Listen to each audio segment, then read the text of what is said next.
आज का हमारा टॉपिक है सेंट्रल ऑर्बिट्स। सेंट्रल ऑर्बिट्स की डेफिनेशन से पहले हम सेंट्रल फोर्सेस के बारे में पढ़ते हैं। सेंट्रल फोर्सेस कौन सा फोर्स होता है? एक ऐसा फोर्स जिसकी लाइन ऑफ एक्शन हमेशा एक फिक्स पॉइंट में से पास होती है। ऐसा जो फोर्स है वो सेंट्रल फोर्स कहलाता है। जैसे मान लीजिए पार्टिकल मोशन में है तो उस पार्टिकल पर जो फोर्स लग रहा है वो हमेशा एक फिक्स पॉइंट, ये line of action of force when particle is here, जो पार्टिकल यहाँ पर है तो उसकी लाइन ऑफ एक्शन ये, पार्टिकल इससे आगे पहुंचा तो उसकी लाइन ऑफ एक्शन ये बनी, इससे आगे पहुंचा तो उसकी लाइन ऑफ एक्शन ये बनी। यानी जो फोर्स है हमारे पास उसकी लाइन ऑफ एक्शन हमेशा एक फिक्स पॉइंट में से पास होती है। तो ऐसा फोर्स क्या होता है? सेंट्रल फोर्स होता है। और ये जो पॉइंट होता है this point is known as centre of force. Next, central orbits. Central orbits the path followed by the particle under central forces.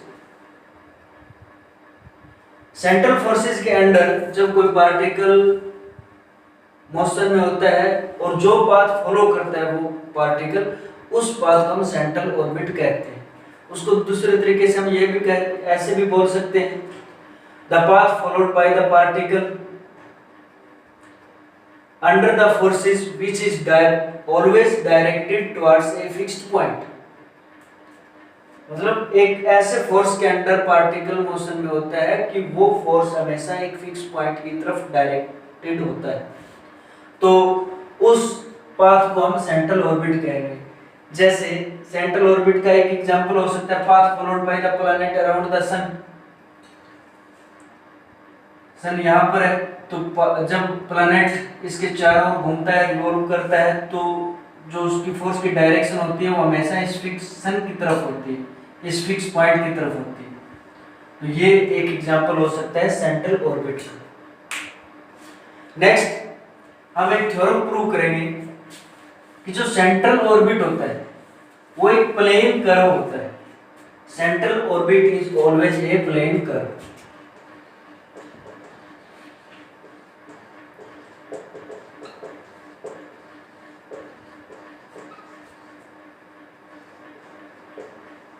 Plane curve ये हम प्रूव करेंगे। ऐसा नहीं है कि सेंट्रल ऑर्बिट मान लीजिए कुछ देर तो इस प्लेन में रहा पार्टिकल, फिर बाहर निकल के ऐसे ऐसे मोशन में आया, ऐसा नहीं हो सकता। पार्टिकल जो है अगर सेंट्रल फोर्सेस के अंडर अगर मोशन में है तो वो सिर्फ एक ही प्लेन में मूव करेगा। ऐसा हमें प्रूव करना। ऐसा कैसे हम प्रूव कर सकते हैं? मान लीजिए इसी कर्व को अगर हमें प्रूव करना दिस इज प्लेन कर्व, तो उसको कैसे प्रूव किया जा सकता है? हम क्या प्रूव कर दें कि position vector of each point on this curve is perpendicular to a fixed vector। अब मान लो ये वेक्टर है हमारे पास, हम मान लीजिए यहां पर हमने फिक्स पॉइंट लिया O, तो यहां पर जितने भी पॉइंट है इस पाथ सेंट्रल ऑर्बिट पर, उनका जो पोजीशन वेक्टर है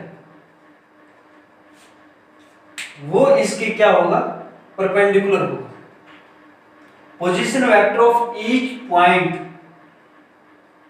on this central orbit is perpendicular to a fixed vector. ये फिक्स्ड वेक्टर ये हो सकता है। मान लीजिए अगर ये प्लेन कर्व ना होती तो ये इस बोर्ड से बाहर निकल आती, मान लीजिए यहाँ पर ऐसे निकल के आती है, तो यहाँ वाला जो पॉइंट है इसका पोजीशन वेक्टर ये बनेगा, this is clearly not perpendicular to this fixed vector. तो किसी भी कर्व को प्लेन कर्व प्रूव करने का सबसे आसान तरीका यही है कि हम प्रूव कर दें कि पोजीशन वेक्टर जो है प्रत्येक पॉइंट का इस कर्व के ऊपर वो परपेंडिकुलर है एक फिक्स्ड वेक्टर के।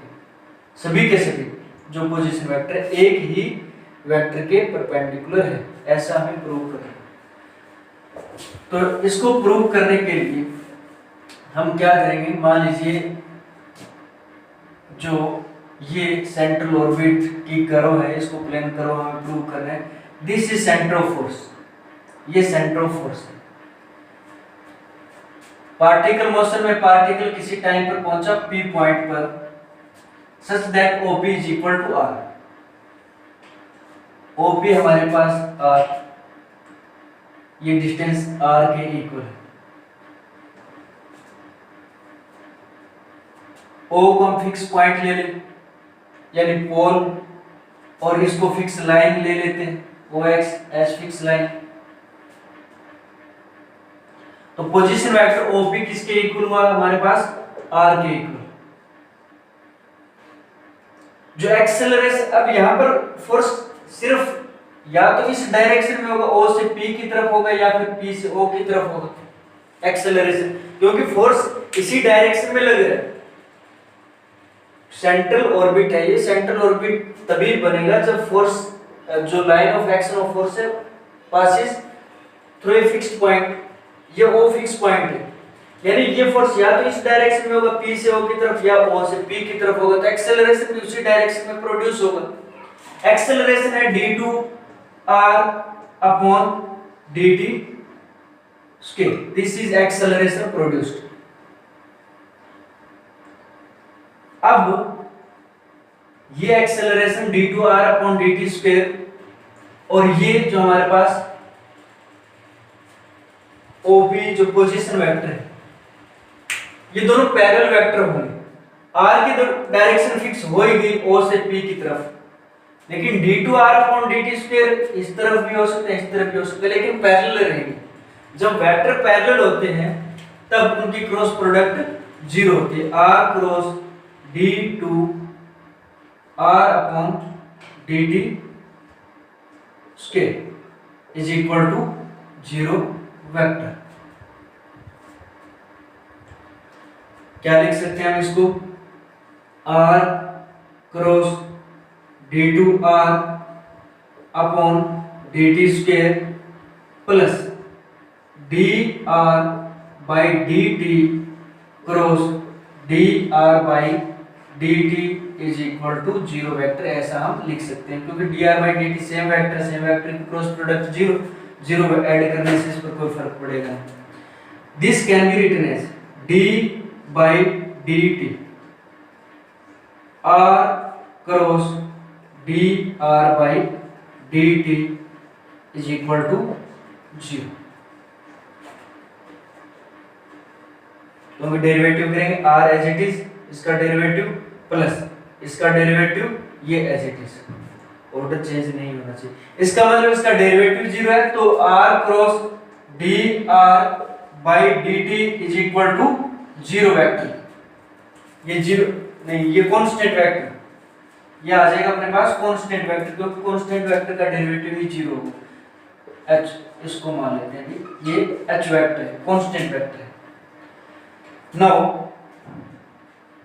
स्केलर ट्रिपल प्रोडक्ट हम लेते हैं r